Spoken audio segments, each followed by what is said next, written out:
Hello guys, how are you. मैं भूपेंद्र सिंह। आज की क्लास में हम आपके लिए लेकर आए हैं सिंटैक्स के अगले क्रम में। आज की क्लास में हम बात करेंगे रूल्स ऑफ कंजक्शंस। तो आज की क्लास में हम देखेंगे कि कंजक्शन से रिलेटेड सेंटेंस में कहाँ कहाँ एरर्स हमें मिलती हैं। तो कुछ रूल्स देख लेते हैं, फिर हम एग्जाम्पल के थ्रू आपको समझाने का प्रयास करेंगे। जैसे पहला रूल्स है कि आल्दो के साथ हमेशा कंजक्शन येट का प्रयोग होता है, ना कि बट का। तो आल्दो के साथ अगर आप प्रयोग करना चाहेंगे कंजक्शन का, तो या तो येट करिए आप कंजक्शन, या आप येट की प्लेस पे कामा यूज कर लीजिए। क्योंकि मॉडर्न इंग्लिश में अब येट को भी ग्रामेटिकली तो ये बिल्कुल सही है, लेकिन मॉडर्न इंग्लिश में इसको अब कम उपयुक्त माना जाता है। तो येट की प्लेस पे हम अब कामा ज़्यादातर यूज करते हैं, लेकिन कामा भी आप यूज कर सकते हैं और येट भी यूज कर सकते हैं आल्दो के साथ। बस आप बट का यूज, अगर आल्दो से आपने सेंटेंस शुरू किया है तो कंजक्शन के तौर पे आप बट यूज नहीं कर सकते। तो एग्जांपल के थ्रू हम समझते हैं। मान लीजिए हमारा कोई सेंटेंस है जिसकी शुरुआत होती है आल्दो से। मान लीजिए सेंटेंस हमारा है Aldous he is poor. Aldous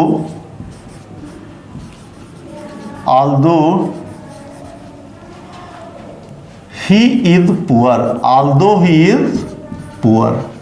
अगर हम कंजक्शन येट यूज करना चाहें तो हम यहां येट यूज कर सकते हैं, लेकिन अगर आप येट ना यूज करना चाहें तो कामा भी उसका अर्थ प्रकट कर देगा। तो although he is poor, चाहे आप येट यूज करें चाहे आप कामा यूज करें। although he is poor, he is honest। he is honest।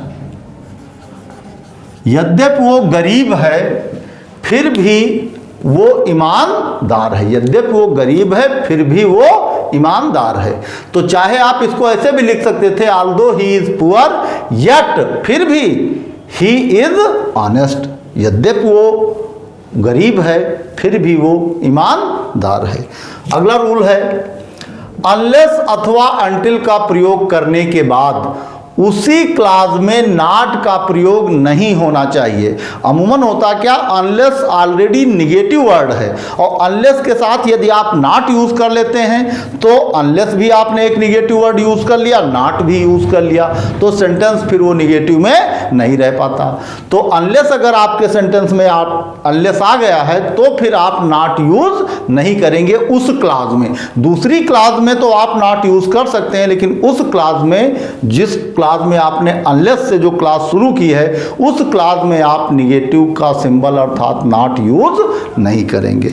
Example के थ्रू हम समझते हैं। मान लीजिए हमारा एग्जाम्पल दिया हुआ है unless you work hard. Unless you work hard,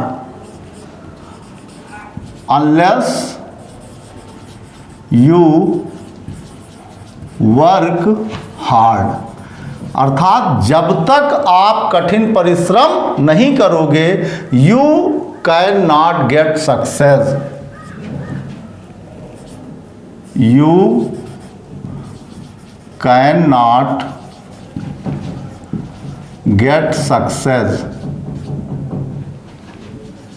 unless you work hard. तो आप अनलेस के जिस क्लाज में अनलेस यूज हुआ है, इस क्लाज में आप नॉट यूज नहीं कर सकते। ये नहीं कह सकते आप unless you do not work hard you can not get success. तब सेंटेंस आपका गलत हो जाएगा, क्योंकि अनलेस हुआ या अनटिल हुआ, तो अनलेस या अनटिल अगर आपकी क्लाज शुरू होती है अनलेस से या अनटिल से, तो उस कंडीशन में जिस क्लास में आपने अनलेस या अनटिल यूज किया है उस क्लास में आप नॉट यूज नहीं करेंगे। दूसरी क्लास में आप नॉट यूज कर सकते हैं। कामे के बाद में जो दूसरी क्लास आई है you can not get success, आप सफल नहीं हो सकते। आइए तीसरा रूल देखते हैं। पहली क्लास समाप्त होने के तुरंत बाद, मान लीजिए हमारी कोई सेंटेंस है हमारे पास जिसमें दो क्लास यूज हुई हैं। मान लीजिए पहली क्लास हमारी जो है वो व्हेन से शुरू हुई है, तो कहा गया पहली क्लास समाप्त होने के तुरंत बाद, अर्थात व्हेन के प्रयोग के बाद। अगर हमारी क्लास पहली वाली व्हेन से शुरू हुई है तो दूसरी क्लास आप देन से शुरू नहीं कर सकते, या आप कह लो फिर आप कंजक्शन वहां देन यूज नहीं करेंगे। देन का प्रयोग नहीं होता, बल्कि कामे का प्रयोग या कामा प्रयोग कर लिया जाता। कहने का मतलब हमारे पास ये दो क्लाज दी गई हैं सेंटेंस में, और पहली क्लाज अगर हमारी शुरू हुई है व्हेन से, तो आप वहाँ कंजक्शन देन का यूज़ ना करके उपयुक्त होगा आप वहाँ पर कामा यूज़ कर लें। जैसे एग्जाम्पल मान लीजिए दिया हुआ है हमारा कि when she came I was reading.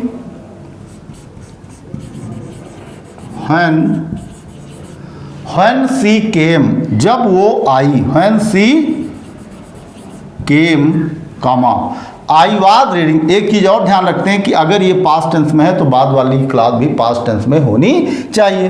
तो when she came, जब वो आई, उस वक्त आई वाज मैं कुछ कर रहा था, क्या कि आई वाज रीडिंग। तो यहाँ पे हम देखते हैं कि अगर हमारी क्लास व्हेन से शुरू हुई है तो यहाँ पे कंजक्शन देन का यूज नहीं कर सकते। मान लीजिए सेंटेंस ऐसे दिया होता कि when she came then I was reading, जब वो आई तब मैं पढ़ रहा था, तो वो सेंटेंस गलत होगा। वहाँ पर आपका जो कंजक्शन से रिलेटेड एरर सेंटेंस में मानी जाएगी। तो अगर सेंटेंस आपकी पहली क्लास व्हेन से शुरू हुई है तो कंजक्शन देन का यूज आप नहीं करेंगे, बल्कि कामा लगा के आप दूसरी क्लास शुरू कर देंगे। तो अगला रूल देखते हैं कंडीशनल सेंटेंस में। मान लीजिए सेंटेंस हमारा जो दिया गया वो कंडीशनल सेंटेंस आप जानते हैं जिसमें कोई एक कंडीशन लगने पर दूसरी कंडीशन अप्लाई होती है, मतलब दोनों कार्य एक दूसरे पर निर्भर करते हैं। तो कंडीशनल सेंटेंस में जिनमें कंडीशन दी गई होती है, इफ क्लॉज के बाद देन का प्रयोग ना करके कामा प्रयोग करते हैं। मान लीजिए कंडीशनल क्लॉज है जो इफ से शुरू हुई है, ठीक ऊपर वाले नियम की तरह है, यहाँ व्हेन से शुरू हुआ है। अब यहाँ पे हमारा सेंटेंस जो होगा वो कंडीशनल क्लॉज का होगा जो शुरू होगा काहे से, इफ से। तो जब कंडीशनल क्लॉज इफ से शुरू होगी तो भी कंजक्शन के तौर पे आप न वहाँ देन यूज़ कर पाते थे हम, और ना हमको यहाँ यूज़ करना है देन, क्योंकि इफ से जब सेंटेंस शुरू होगा तो वो कंडीशनल सेंटेंस होगा, वहाँ भी आप कंजक्शन के तौर पे देन का यूज़ नहीं करेंगे बल्कि कामा का यूज़ करेंगे। मान लीजिए एग्जाम्पल दिया हुआ है आपका, if you work hard you will get good marks. मान लीजिए if you work hard, comma use करेंगे। इफ यू वर्क हार्ड, यदि तुम कठिन परिश्रम करते हो, you will get good marks, तो उसका परिणाम क्या होगा, you will get good marks. एक चीज और ध्यान रखनी होती है कंडीशनल सेंटेंस में, मान लीजिए इफ वाली क्लाज हमारी प्रेजेंट टेंस में होती जो इफ से शुरू हुई है क्लाज, अगर वो हमारी प्रेजेंट टेंस में होती है तो जो हमारी प्रिंसिपल क्लाज होती है उसे फ्यूचर टेंस में रखा जाता है। यहाँ पे देखिए इफ यू वर्क हार्ड, यदि तुम कठिन परिश्रम करते हो, कहने का अर्थ हुआ कि इफ से शुरू होने वाली हमारी जो क्लाज है वो प्रेजेंट टेंस में है, तो उस कंडीशन में हमारी जो प्रिंसिपल क्लाज होगी वो फ्यूचर टेंस में होगी। तो you will get good marks, मतलब जब तुम कठिन परिश्रम करते हो तो you will get good marks, तो तुम अच्छे अंक प्राप्त करोगे या तुम अच्छे अंक प्राप्त कर पाओगे। अगला रूल देखते हैं, हार्डली या स्कैर्सली का प्रयोग या के प्रयोग के बाद व्हेन का प्रयोग होता है, ना कि देन का। अब यहाँ पे भी हम देखते हैं कि यदि हमारा सेंटेंस हार्डली या स्कैर्सली से शुरू हुआ है तो उसके बाद जो आप कंजक्शन यूज करेंगे वो व्हेन का प्रयोग होगा, ना कि देन का। तो आप व्हेन यूज करेंगे। एग्जांपल के तौर पे हम देखते हैं, मान लीजिए हमारा एग्जांपल दिया हुआ है कि हार्डली हैड ही रीच्ड, मुश्किल से ही, hardly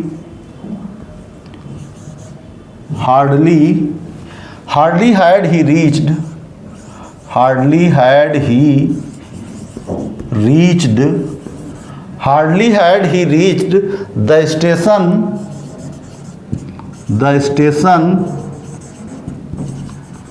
hardly had he reached the station when it began to rain. When it began to rain. अर्थात मुश्किल से ही वो पहुंचा था कहाँ? स्टेशन पर। When it began to rain, कि बारिश होने लगी, या जैसे बामुश्किल वो स्टेशन पहुंचा था when it began to rain, कि बारिश होने लगी। तो जब आपका सेंटेंस हार्डली से शुरू होगा या स्कैर्सली से शुरू होगा तो उस कंडीशन में आप कंजक्शन when का प्रयोग तो करेंगे, लेकिन then का प्रयोग वहां भी आप कर नहीं पाएंगे। अगर यहाँ पे then यूज होता, मान लीजिए hardly had he reach the station then it began to rain, तब सेंटेंस आपका गलत होता। आपके सेंटेंस में जो आपका कंजक्शन है, कंजक्शन रिलेटेड एरर उसमें पाई जाती या मानी जाती।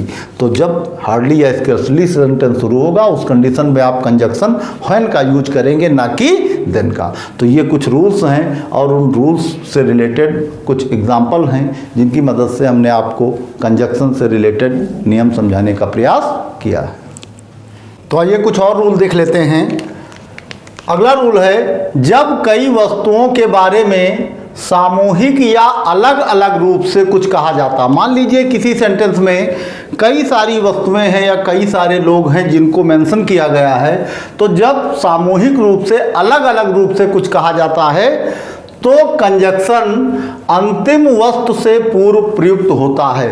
जैसे मान लीजिए कोई सेंटेंस है, राम श्याम मोहन की बात की गई और तीनों लोगों को मेंशन किया गया सेंटेंस में, तो जो अंतिम वाला हमारा सब्जेक्ट है या अंतिम वाला जो नाउन है उसके पहले कंजक्शन एंड या और हम जोड़ते हैं। एग्जाम्पल के थ्रू हम समझते हैं।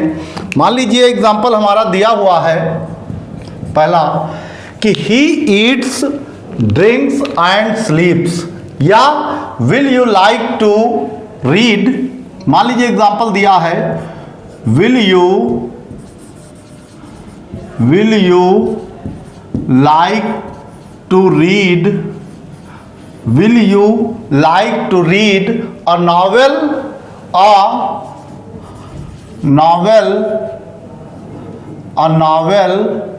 और अ ड्रामा।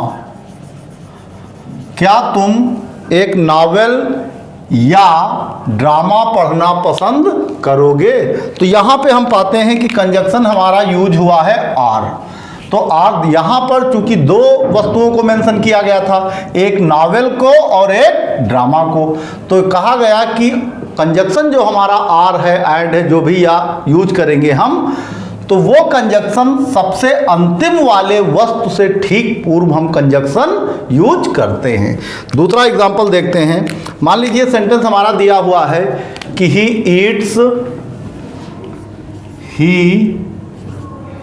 ईट्स कामा, अब चूंकि तीन चीजें यहां मेंशन की गई, तो ही ईट्स कामा ड्रिंक्स। अब जो अंतिम चीज बताई गई है, अंतिम वस्तु जो चीज बताई गई है, उसके पहले हम कंजक्शन एंड जोड़ देंगे। तो ही ईट्स ड्रिंक्स एंड स्लीप्स। तो इस तरह हम देखते हैं कि यदि कई वस्तुओं के बारे में सामूहिक या अलग अलग रूप से कुछ कहा जाता है तो कंजक्शन हमेशा अंतिम वस्तु से पूर्व प्रयुक्त किया जाता है। तो यहाँ पे कंजक्शन आर हमने यूज किया, जबकि दूसरे सेंटेंस में हमारा कंजक्शन यूज हुआ है एंड। तो यहाँ पर ईट्स की, ड्रिंक्स की और स्लीप्स की, तीन चीजों की बात की गई थी। तो ईट्स कामा ड्रिंक्स, अंतिम वाला जो स्लीप्स है उसके पहले कंजक्शन जोड़ दिया गया। अगला रूल देखते हैं। बोथ के पश्चात एंड आता है, ना कि एज वेल एज। अगर सेंटेंस में हमारे बोथ यूज हुआ है तो बोथ के साथ फिर एज वेल एज का प्रयोग अगर किया गया है तो वो सेंटेंस में एरर मानी जाएगी, क्योंकि बोथ के साथ एंड का प्रयोग किया जाता है। और दूसरी चीज, तथा बोथ का प्रयोग उस शब्द से पूर्व या उस शब्द के तुरंत पूर्व किया जाता है जिसकी ओर यह संकेत करता है या जिसकी ओर ये इशारा करता है। एग्जाम्पल के माध्यम से हम देखते हैं। मान लीजिए हमारा एग्जाम्पल दिया हुआ है कि he was both expelled and fined। he was both expelled and find. He was both expelled and find. तो यहाँ पे हम पाते हैं कि यहाँ सेंटेंस में हमारे बोथ यूज हुआ है। तो बोथ, एक चीज तो बोथ के साथ कंजक्शन एंड यूज होगा, ना कि एज वेल एज। दूसरी चीज कही गई है कि बोथ का प्रयोग हम वहीं पे करेंगे या उस वस्तु के या जिसके बारे में ये इशारा करे या जिसकी ओर ये संकेत करे उसके ठीक पूर्व। जैसे ये किसकी ओर इशारा करता था? बोथ, एक्सपेल्ड की ओर और फाइंड की ओर। तो एक्सपेल्ड से ठीक पहले हमने बोथ का यूज किया है, या एक्सपेल्ड के ठीक पहले बोथ यूज किया गया। तो सेंटेंस हमारा क्या हुआ? He was both expelled and find. मान लीजिए दूसरा एग्जांपल और दिया हुआ है कि both Rama and his brother had gone. मान लीजिए दूसरा सेंटेंस है both Rama and his brother had gone. तो यहां पे भी हम पाते हैं कि कंजक्शन हमारा जो है वो कौन सा यूज हुआ है? एंड यूज हुआ, क्योंकि सेंटेंस हमारा किससे शुरू हुआ है? ये बोथ से। तो जैसा कि बताया गया है कि बोथ जब सेंटेंस में यूज होगा तो बोथ के साथ जो कंजक्शन हमारा है वो एंड यूज होना है, ना कि एज वेल एज। दूसरी चीज, बोथ का प्रयोग ठीक हम उस वस्तु या उस व्यक्ति से पहले करेंगे जिसकी ओर वो इशारा करता है, जिसकी ओर संकेत करता। तो यहां राम से पहले बोथ यूज कर लिया गया है। तो इस तरह दो एग्जाम्पल के माध्यम से ये चीज हमने देख ली। अब हम आते हैं तीसरे रूल पे। तो तीसरा रूल कहा गया कि एज इफ। मान लीजिए किसी सेंटेंस में हमारे कंजक्शन यूज हुआ है एज इफ। तो एज इफ कंजक्शन के प्रयोग के बाद, तो जो एज इफ है वो कंजक्शन है और लाजमी है कि दो सेंटेंसेस को आपस में जोड़ने के लिए या दो क्लास को आपस में जोड़ने के लिए कंजक्शन यूज किया जाएगा। तो एज इफ भी एक कंजक्शन है।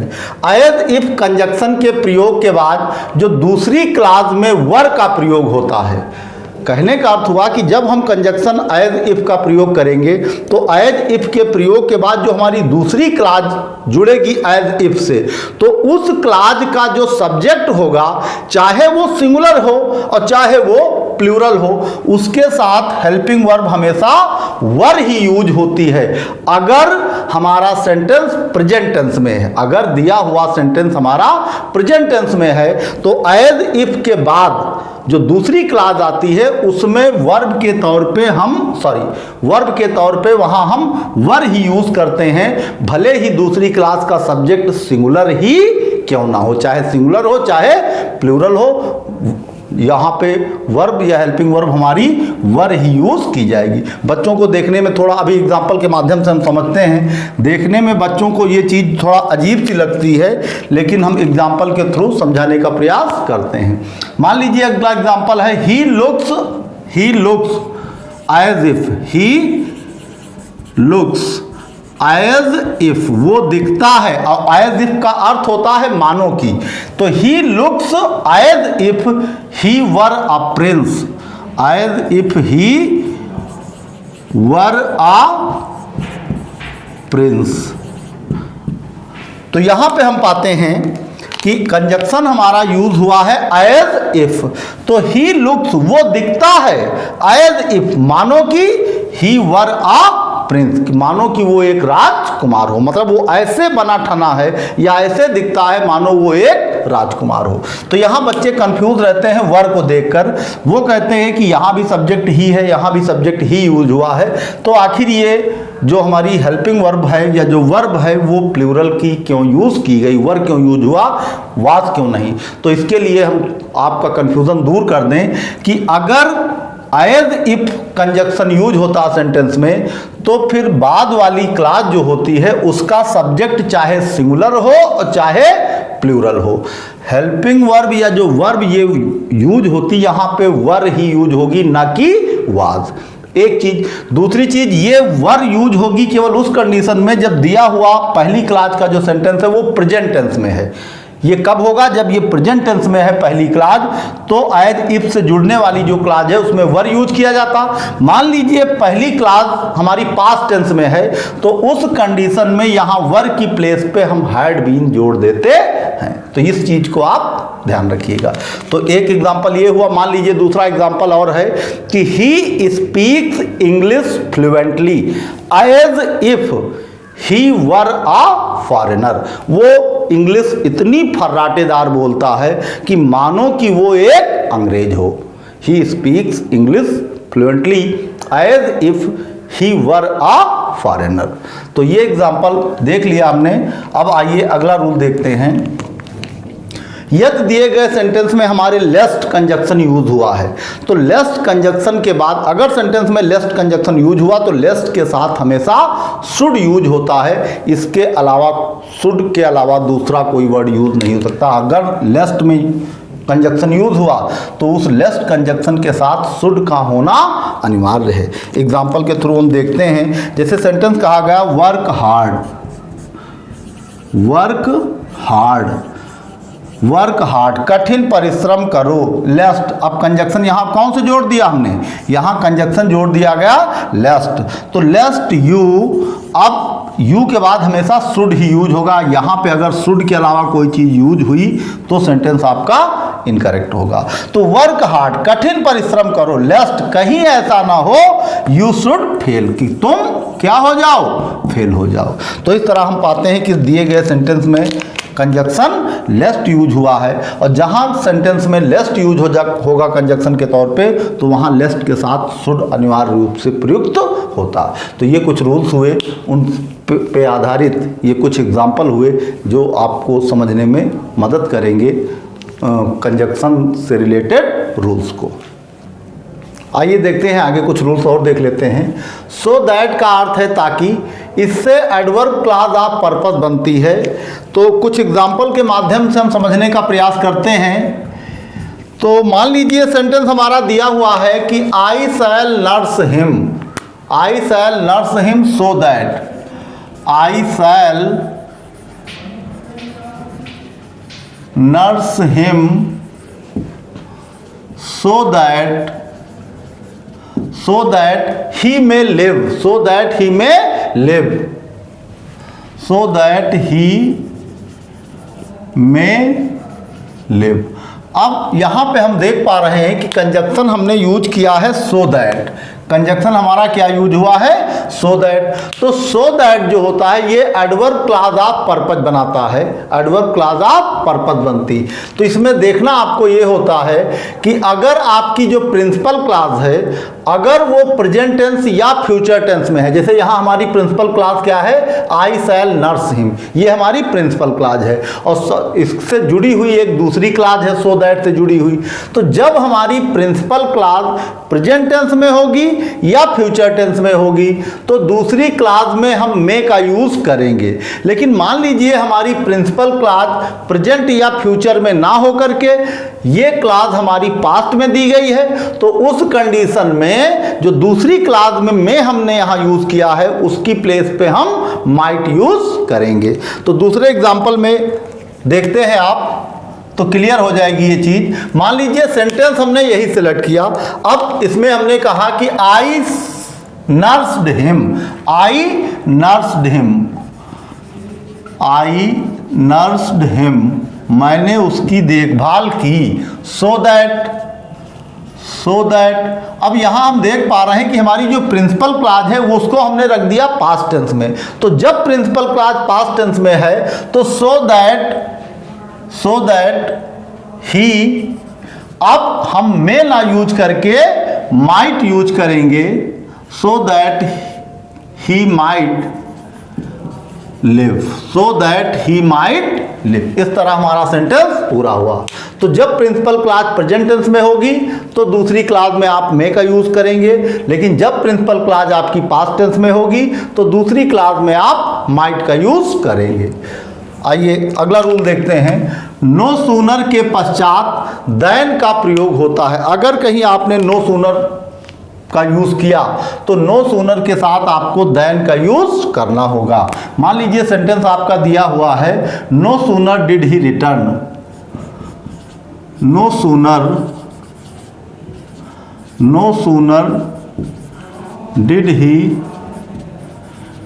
रिटर्न। अब no sooner did he return हुआ, अब इसके बाद रिटर्न के बाद आप किसका यूज करेंगे, देन का। तो then he was off again, then he was off again, then he was off again. मान लीजिए एक एग्जांपल और हम दिए दे रहे हैं ताकि आपको बेहतर ढंग से समझ में आ जाए। एक और एग्जांपल हम नो सूनर का दिए दे रहे हैं, तो no sooner did the train stop, no sooner did the train, no sooner did the train stop, no sooner did the train stop then I got down, then I got down, then I got down. No sooner did the train stop then I got down. तो इस तरह हमने देखा कि no sooner के पश्चात then का प्रयोग करना पड़ता। अगर आप नो सूनर यूज कर रहे हैं सेंटेंस में कंजक्शन तौर पे तो उसके साथ आपको देन यूज करना पड़ेगा।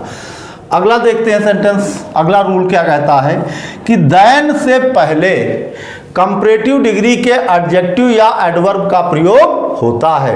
देन से पहले या तो कंपैरेटिव डिग्री के एडजेक्टिव या एडवर्ब का प्रयोग आपको नॉर्मली करना पड़ता है। एग्जाम्पल के थ्रू हम देखने का प्रयास करते हैं। मान लीजिए एग्जाम्पल हमारा दिया हुआ है कि prevention is better than cure, prevention is better than cure, prevention